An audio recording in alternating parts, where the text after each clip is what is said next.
Hello friends, இன்னைக்கு இந்த வீடியோவில் நம்ம என்ன பார்க்க போகிறோம்னு சொல்லிட்டு பார்த்தீங்கன்னா, விக்கல்ஸ் விக்ரம் அப்படிங்கிறவர் சாண்ட்ராவோட வெர்ஷன் 2.0 அப்படின்னு தான் சொல்லணும். பிகாஸ் சாண்ட்ரா பண்ணுற எல்லா விஷயமுமே விக்ரமும் பண்ணுறாரு. அதெல்லாம் அதை சைலண்ட்டாக பண்ணுறாரு. கிட்டத்தட்ட வியானா வந்தோடனே விக்ரம் கிட்ட சொல்லியிருப்பாங்க ஒரு விஷயம்.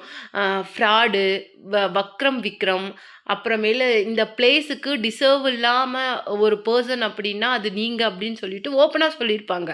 ஏன்னா வியானா பர்சனலாக விக்ரமால் அஃபெக்ட் ஆயிருக்காங்க.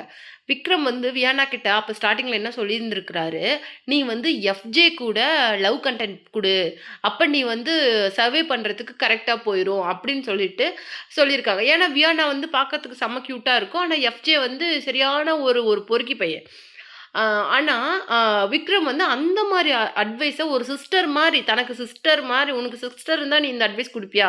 ஆனால் அந்த அந்த மாதிரி ஒரு இதில் இருக்கிற பொண்ணுக்கிட்ட விக்ரம் வந்து சொல்லியிருக்காரு. அதால் அந்த பொண்ணு அதை தேவையில்லாமல் தன்னை நம்பாமல் லவ் கண்டென்ட்டை நம்பி ஸ்டார்டிங்லேயே வெளியில் போயிடுச்சு. அது ஏன் அப்புறம் வெளியில் போயிட்டு இப்போ வந்து எக்ஸ் கண்டஸ்டன்ஸாக வரும்போது தான் அவங்களுக்கு வந்து அது தெரிஞ்சிருக்கு, அந்த ரியாலிட்டி தெரிஞ்சிருக்கு. ஸோ இது ஒரு கேமு, இதில் எல்லாரும் தன்னுடைய ஸ்ட்ராட்டஜிஸை யூஸ் பண்ணுறாங்க, யாரும் ஒரிஜினலாக கிடையாது. ஆனால் யார் ஒரிஜினலாக தன்னை ரெப்ளிகேட் பண்ண விரும்புகிறாங்களோ அவங்கள இந்த கேம் வந்து வெளியில் தள்ளிடும்.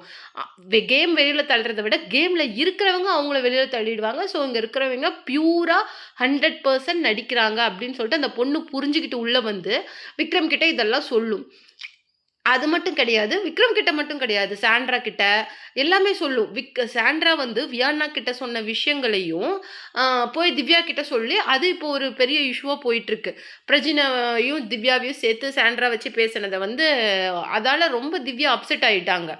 அதை கூட அவங்க பெருசாக எடுத்துக்காம சாண்ட்ரா வெளியில் போகும்போது ஹக் பண்ணி சென்ட் ஆஃப் பண்ணும்போது வேண்டாம் அப்படின்னு சொல்லிட்டு அதை நிறுத்தினாங்க. உண்மையிலேயே கிக் பண்ணதுனால நம்ம விஜய் பார்வதி மேலே கோவப்பட்டோம். ஆனால் அதை தவிர எல்லா வேலைகளையும் ரொம்ப நுணுக்கமாக நம்ம அமித் வைஃப் சொன்ன மாதிரி சேச்சி வந்து அவ்வளோ கேமை சூப்பராக ஆடியிருக்காங்க.